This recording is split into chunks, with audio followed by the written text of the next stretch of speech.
If you've ever used an immutable Linux distro, you probably know the trade-off. You get great stability and reliability, but installing regular apps can sometimes be a pain. You might have to layer packages, wait for changes to apply, or even reboot just to install something simple. That's where RakuOS caught my attention. According to the site, it says it is an immutable and atomic Linux distro, meaning the core operating system is protected and updated as a complete image rather than being modified piece by piece. But here's the interesting part. RakuOS keeps the normal package manager intact. So unlike many immutable distributions where you have to rely heavily on Flatpak or layer packages and reboot, RakuOS lets you install native software using DNF just like you would on a traditional Fedora system. By the way, it is a Fedora-based Linux distribution. So you basically get the safety of an immutable system without giving up the flexibility we're used to with regular Linux, and that's really what makes RakuOS interesting. So this OS keeps the core system protected, but adds a persistent layer on /usr where your native RPM packages can live. So when you install something with DNF, it doesn't get wiped out when the operating system updates. Your packages stay there automatically. And if an update causes problems, you can roll back to a previous system image. If you want to start completely fresh, there's also a one command reset that restores the base system to its pristine state. So the idea is basically immutable core, but native package freedom on top. All right, enough talking about it. Let's download the RakuOS ISO, install it in a virtual machine, and see what it's actually like to use. We'll go through the installation, have a look around the desktop, and then test some of the features that make RakuOS different. Here we have a few desktop options to choose from. There's KDE Plasma, which is the flagship edition and the one I'm going with. There's also GNOME, Cosmic, and the newer NERI tiling environment. So regardless of the desktop you prefer, you have a few choices here. Now, before the download starts, RakuOS gives us this warning, and that's worth paying attention to. RakuOS is still a fairly new project. The current RakuOS project really started taking shape in 2026, with releases appearing early in the year. And the developers describe it as an early project, even though the current release is considered stable. They're basically saying that bugs are still expected, and some parts, particularly the persistent overlay system, are still being developed. So this isn't something I'd immediately install on a machine with important data. Once the ISO has finished downloading, if you're installing RakuOS on a physical computer, the next step is to create a bootable USB drive. You can use tools like Rufus, Balena Etcher, or Ventoy to write the RakuOS ISO to the USB. Once that's done, boot your computer from the USB and you'll be able to start the RakuOS installer. Just click on install, or you can try it out in the live environment before installing. The installation itself is pretty straightforward. First, we choose the language, then the keyboard layout and time zone.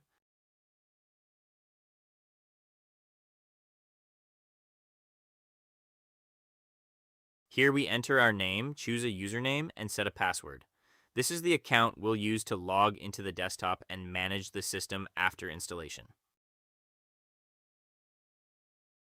Choose the installation disk. Since this is a virtual machine, I'm using an 80 gigabyte virtual drive, and I'm leaving ButterFS selected, which is the recommended option. Just click install now, and at this point, we just let the installer do its thing.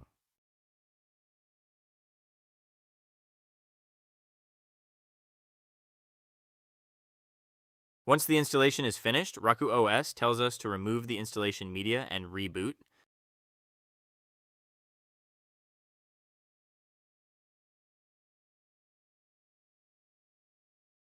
And this is the RakuOS desktop.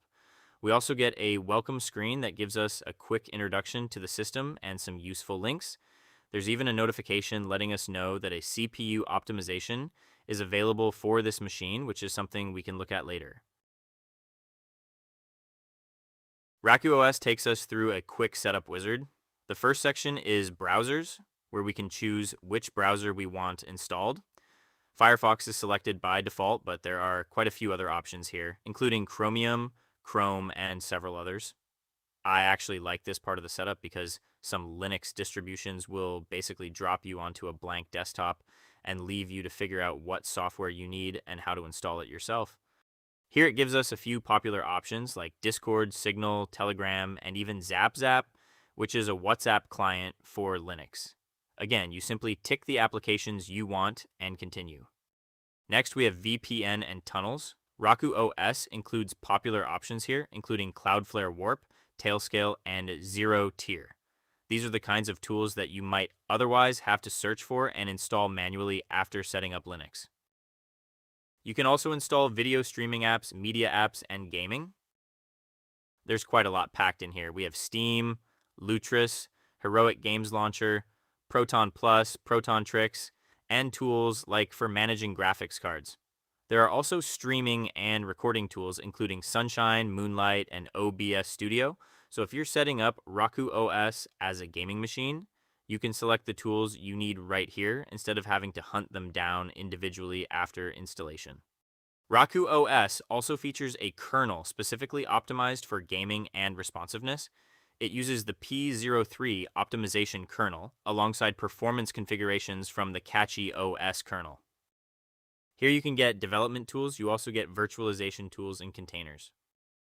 Next, we have local AI, which is becoming a pretty interesting category on Linux. RakuOS gives us the option to install Ollama for running AI models locally, or LM Studio, which provides a graphical interface for downloading and running local models. So if you have capable hardware, you can set up your machine for private offline AI without relying on cloud services. If you want to install additional software later, RakuOS includes the RakuOS Software Center, a graphical package manager that works with its persistent overlay. You can simply browse the available applications, search for what you need, and install native packages without using the terminal. The important part is that these installed packages are integrated into the persistent overlay, so they remain available even after system updates. It also takes a different approach to gaming. Steam, Lutris, and Heroic Launcher can be installed as native packages rather than being confined to Flatpak environments. That can make it easier for Proton, Wine, drivers, and gaming tools to work directly with the system. And thanks to RakuOS's persistent overlay, you get the flexibility of native packages without giving up the benefits of an atomic system. Let's check whether VLC is already installed.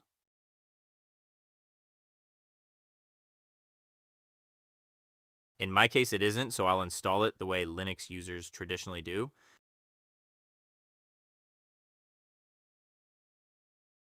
So let us use the DNF command normally and install VLC. What makes this interesting is that RakuOS is atomic, but you're not locked out of traditional package management. Unlike many immutable distributions where installing a native package can mean creating a new system layer, rebuilding the image, or waiting for changes to be applied, RakuOS uses its persistent overlay. So I can install VLC with DNF normally, and the package persists across system updates without changing the underlying immutable base.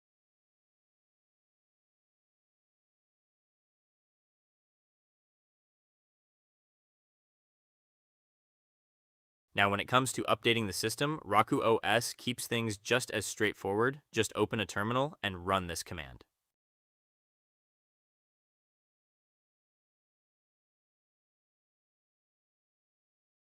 This updates the immutable base image using bootc, while RakuOS also takes care of the packages installed through the persistent overlay. So you don't have to manually reinstall your native applications after every system update.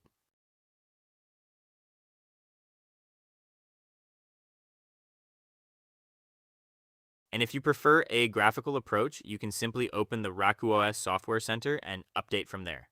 Whether you use the terminal or the GUI, both methods work with the same underlying system.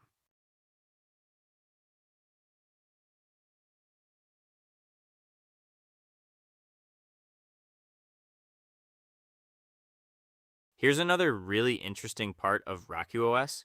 Because the core operating system is kept separate from the packages we install, we can essentially throw away that package layer and start fresh. So if I've installed a bunch of software, experimented with the system, and want to get back to a clean state, I don't have to reinstall RakuOS from scratch.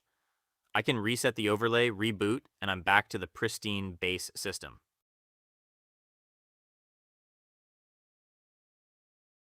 All right, let's check whether the VLC we installed earlier is still there after the reset. As you can see, VLC is no longer installed. The reset removed the native packages from the overlay, but the RakuOS base itself is still intact and running normally. So this is exactly what we wanted to see. The overlay was reset, while the core operating system remained untouched. So after spending some time with RakuOS, I can see why this approach is interesting. Whether you're gaming with Steam and Lutris, using it as a workstation, or just doing everyday browsing and media, you get a system that tries to combine the stability of immutability with the freedom of traditional Linux. Now, RakuOS is still a relatively new distro, so I wouldn't expect everything to be completely polished yet. There are still going to be bugs, rough edges, and things that the developers need to improve. But the concept is genuinely interesting, an immutable system that doesn't feel restrictive. Thanks for watching, and I'll see you in the next one.